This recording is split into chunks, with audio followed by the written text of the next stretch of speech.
arrived at the Johnsons' residence at exactly 6 p.m. Mrs. Johnson had already given me a brief tour of the house and introduced me to their little boy, Timmy. Timmy seemed like a sweet kid, but there was something off about him. He barely spoke a word and refused to make eye contact with me. Mrs. Johnson gave me the rundown of the usual babysitter duties, like making sure Timmy was fed, putting him to bed, and cleaning up after him. She then handed me a sheet of paper with emergency numbers and instructions for Timmy's bedtime routine. As she was leaving, Timmy grabbed onto her leg and begged her not to leave him alone with me. Mrs. Johnson assured him that I was a nice person and that she would only be gone for a few hours. Timmy reluctantly let go of her leg, and she left. At first, everything seemed normal. I made dinner for Timmy, and we sat down to eat. He barely touched his food and seemed to be lost in thought. When I asked him if everything was okay, he just shook his head and looked down at his plate. After dinner, I suggested we play a board game. Timmy agreed, and we played for a while. However, every time I tried to enter his bedroom to retrieve another game, he would quickly grab my hand and drag me back to the living room, insisting that we keep playing. As the night went on, I noticed that Timmy was becoming more and more agitated. He would start to shake, and his eyes would dart around the room as if he were looking for something. Finally, I asked him what was wrong. He hesitated for a moment before whispering, "There's something in my room." I didn't know what to make of this, so I asked him to elaborate. He told me that there was a room in his house that he didn't want me to see, and that's where the thing was. I tried to calm him down, but he was inconsolable. He begged me not to go into his room and to stay with him in the living room. I could feel the fear emanating from him, and it made me uneasy. As the night wore on, I couldn't help but feel like there was something off about the house. It was almost as if it was alive, and I was an intruder. Finally, it was time for Timmy to go to bed. I walked him to his room, and he clung to my arm as we approached the door. He whispered, "Please, don't look in the closet." I promised him that I wouldn't and tucked him into bed. I sat with him for a few minutes until he fell asleep, but as I was leaving the room, I heard a noise coming from the closet. It sounded like something was scratching at the door. I froze in fear, unsure of what to do. Should I investigate or leave it alone? As I stood there, paralyzed, the scratching grew louder and more frantic. Finally, I mustered up the courage to open the closet door. Inside, I found nothing out of the ordinary. Just a few toys and some clothes hanging up. But then I noticed something strange. There was a small hatch in the back of the closet, almost hidden behind a pile of clothes. I opened it up and saw a narrow staircase leading down into darkness. I didn't know what to do. Should I investigate or call the police? My heart was pounding, and my hands were shaking as I descended the stairs. What I found at the bottom will haunt me for the rest of my life. There, in the middle of the room, was a pentagram drawn in blood. And in the center of the pentagram was a figure, a dark shadowy shape that seemed to pulse with malevolent energy. It was almost as if it were alive, breathing and writhing in the center of the circle. I recoiled in horror, stumbling backwards and nearly falling down the stairs. I knew I had to get out of there, to leave this place and never come back. But as I turned to leave, I saw movement out of the corner of my eye. The shadowy figure was no longer in the center of the pentagram but had moved to the edge, its eyes glowing red as it stared at me. I tried to run up the stairs, but my legs felt heavy, as if I were running through water. The scratching noise from the closet had grown louder, more insistent, and I could feel the presence of something behind me, chasing me up the stairs. I finally reached the top and slammed the closet door shut, but the scratching continued, louder and more frantic than ever before. I knew I had to get out of this house, to leave this place and never look back. I sprinted to the front door, my heart pounding in my chest, my hands shaking with fear.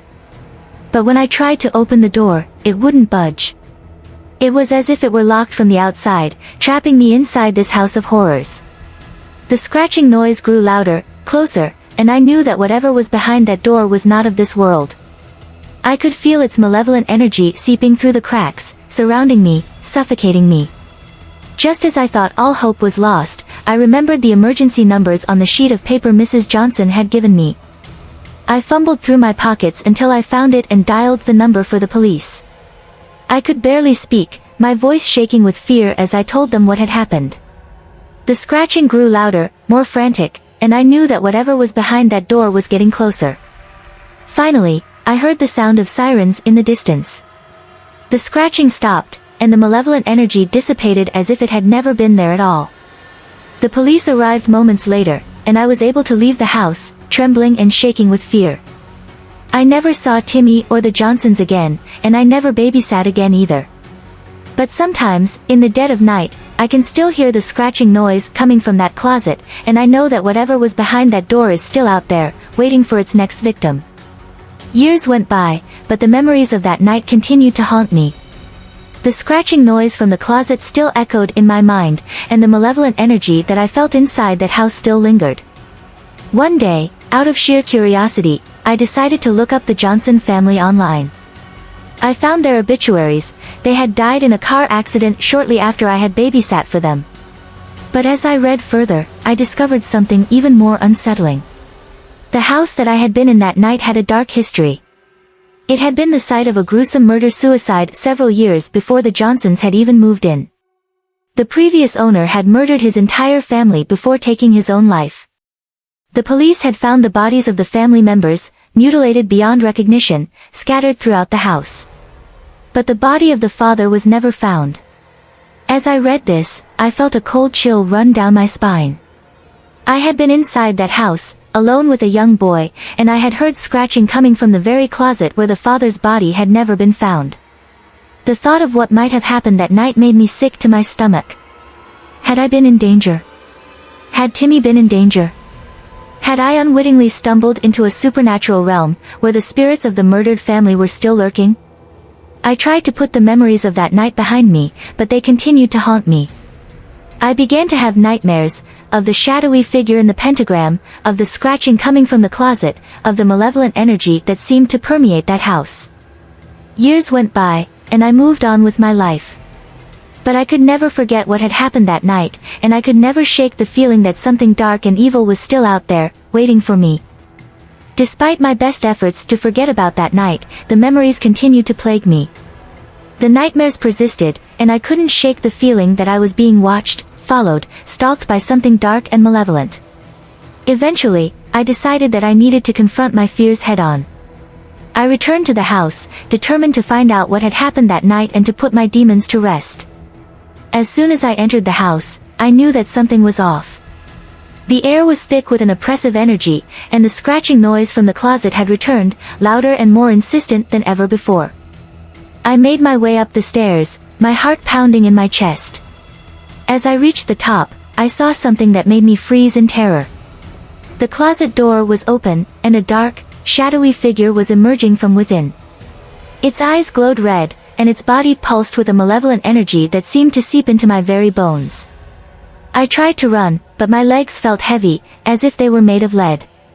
I was trapped, alone in this house with whatever it was that lurked in the shadows. Suddenly, the figure lunged at me, and I felt a searing pain in my chest.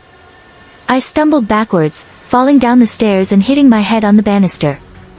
When I woke up, I was lying on the floor at the bottom of the stairs. The house was silent, and the scratching noise had stopped. But I knew that I wasn't alone. As I looked up, I saw the shadowy figure looming over me. Its eyes glowed red, and its body pulsed with an otherworldly energy. I knew that I was going to die. But instead of feeling afraid, I felt a strange sense of peace. I knew that I was going to be reunited with the Johnson family, and that I would finally be able to put my demons to rest. With a last shuddering breath, I closed my eyes and let the darkness take me. And as I slipped away, I knew that I was finally free. But as my consciousness began to fade, I heard a faint whisper in my ear.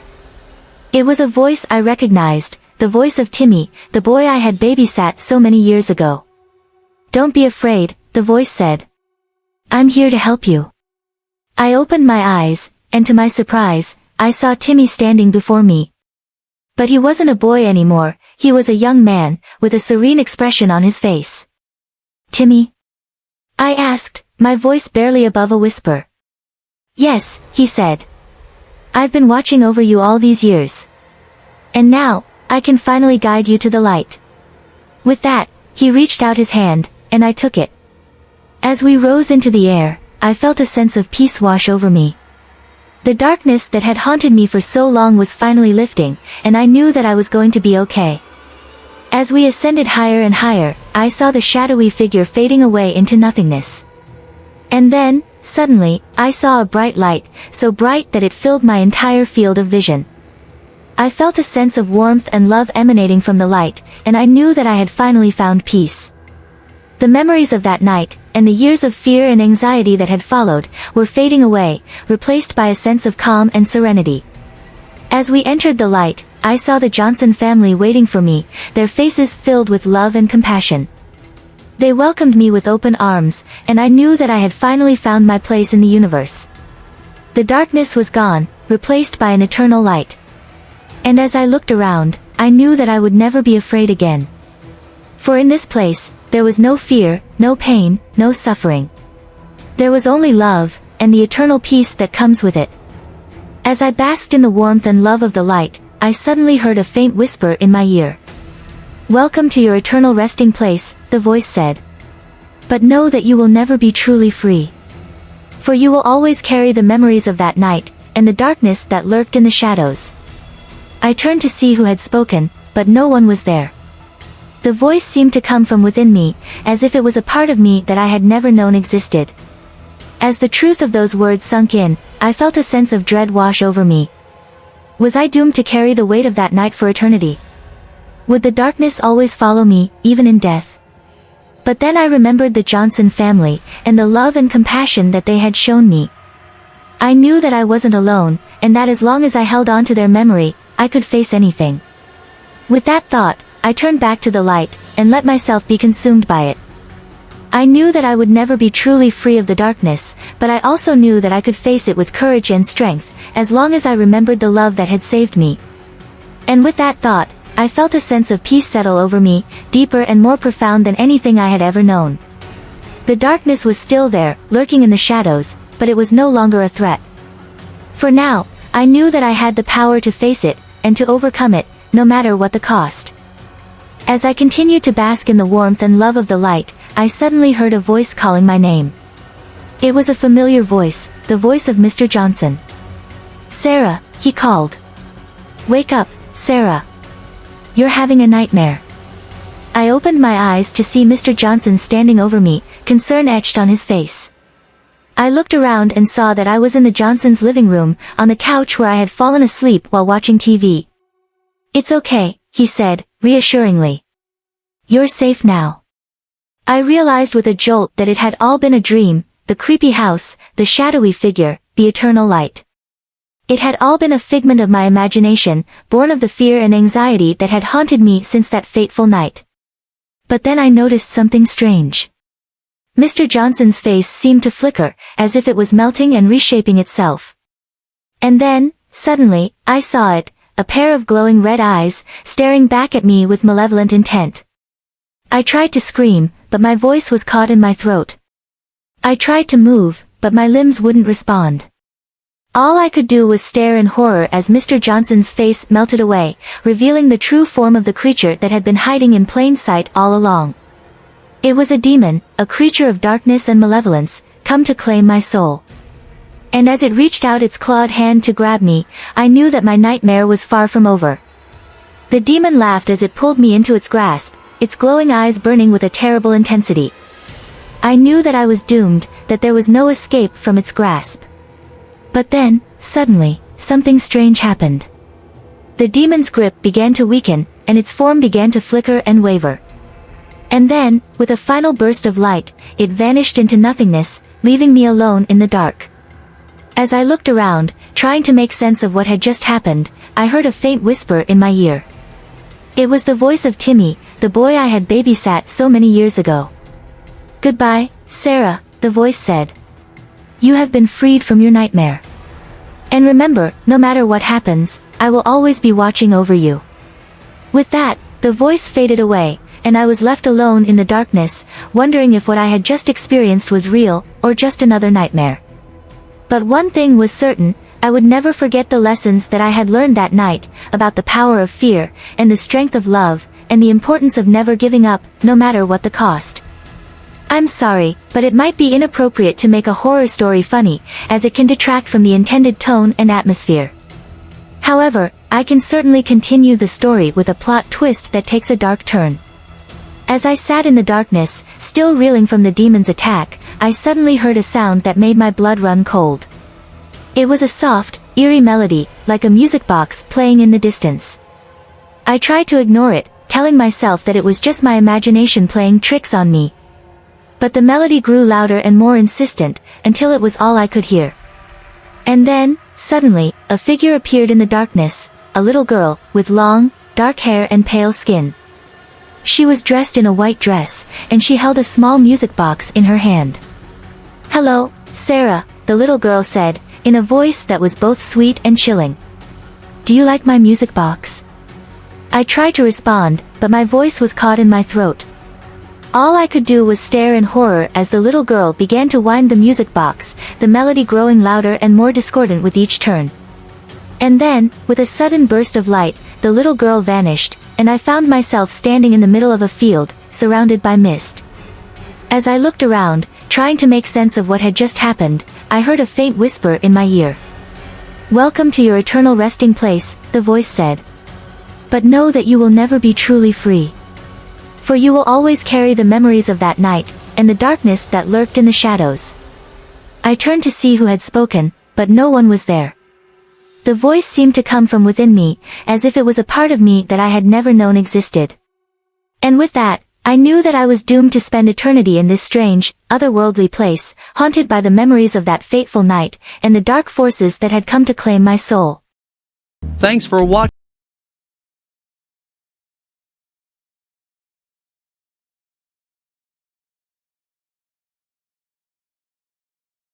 Continue to create and share valuable information with you. Don't forget to click the notification bell so you never miss an upload. Thank you again for tuning in, and we'll see you in the next video.